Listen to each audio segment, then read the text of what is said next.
भीष्म और परशुराम के बीच अद्भुत युद्ध का रहस्य। महाभारत का इतिहास एक से बढ़कर एक योद्धाओं और उनके महायुद्धों से भरा पड़ा है।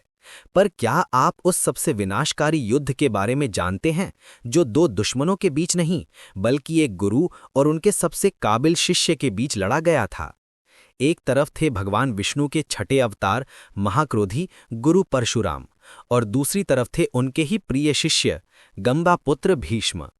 आखिर ऐसी क्या मजबूरी थी कि एक गुरु को अपने ही शिष्य पर अस्त्र उठाना पड़ा? और इस अविश्वसनीय युद्ध का अंत कैसे हुआ?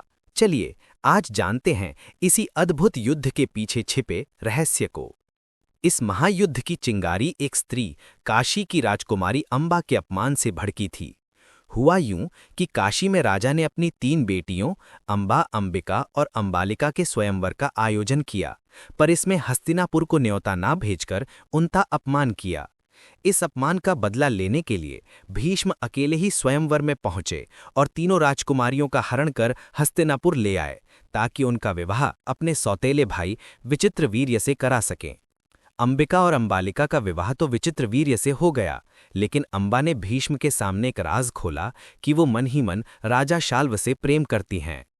धर्म का मान रखते हुए भीष्म ने अंबा को सम्मान के साथ राजा शाल्व के पास भेज दिया, लेकिन शाल्व ने ये कहकर अंबा को ठुकरा दिया कि जिस स्त्री को कोई और योद्धा जीत ले उसे मैं स्वीकार नहीं कर सकता। हर तरफ से अपमानित होकर अंबा हस्तिनापुर लौटी और उन्होंने भीष्म से मांग की कि अब वही उनसे विवाह करे।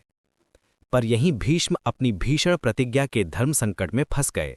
उन्होंने अपने पिता शांतनु की खुशी के लिए आजीवन ब्रह्मचारी रहने और कभी राजगद्दी पर न बैठने का वचन दिया था। अपनी प्रतिज्ञा से बंधे भीष्म ने अंबा से विवाह करने से साफ इनकार कर दिया और इस इनकार ने अंबा के जीवन को पूरी तरह निराधार बना दिया। जब सारे रास्ते बंद हो गए तो न्याय की आखिरी उम्मीद लेकर अंबा भीष्म के गुरु भगवान परशुराम की शरण में पहुंची।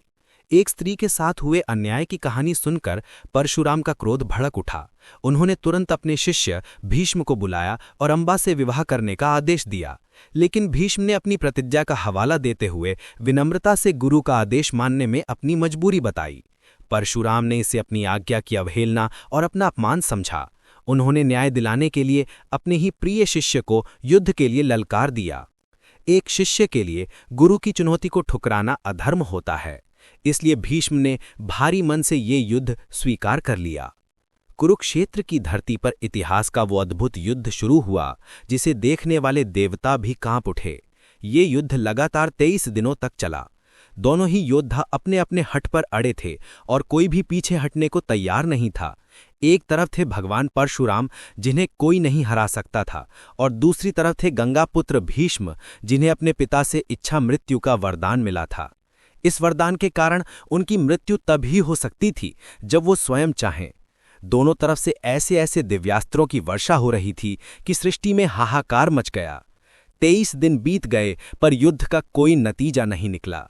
न गुरु अपने शिष्य को हरा पा रहे थे, न शिष्य गुरु पर विजय प्राप्त कर पा रहा था। अंत में जब भीष्म को कोई और रास्ता नहीं सूझा तो उन्होंने अपने गुरु पर प्रस्वाप्न अस्त्र का संधान करने का निश्चय किया। यह अस्त्र शत्रु को मारता नहीं बल्कि उसे गहरी नींद में सुला देता था, जो किसी भी योद्धा के लिए अपमानजनक हार होती है।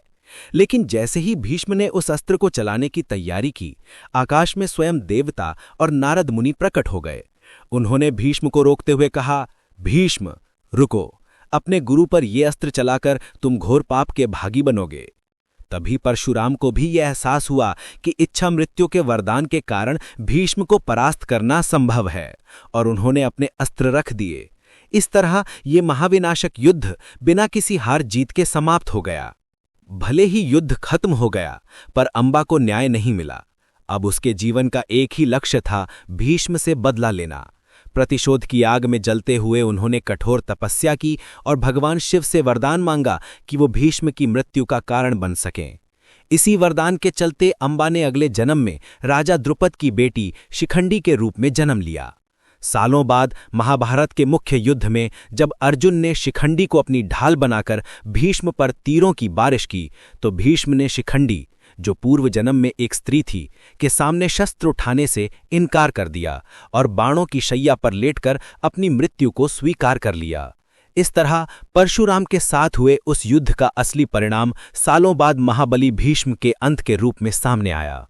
अगर आपको महाभारत की ये अनसुनी कहानी पसंद आई हो तो इस वीडियो को लाइक करें और ऐसी ही रोचक पौराणिक कथाओं के लिए हमारे चैनल को सब्सक्राइब करना न भूलें। भीष्म और परशुराम का युद्ध सिर्फ शस्त्रों का टकराव नहीं था, बल्कि यह धर्म, वचन और कर्तव्य के बीच का एक गहरा संघर्ष था। इस युद्ध में ऊपरी तौर पर कोई नहीं जीता और कोई नहीं हारा, लेकिन इसी घटना ने उस चिंगारी को हवा दी जो आगे चलकर महाबली भीष्म के अंत की ज्वाला बनी।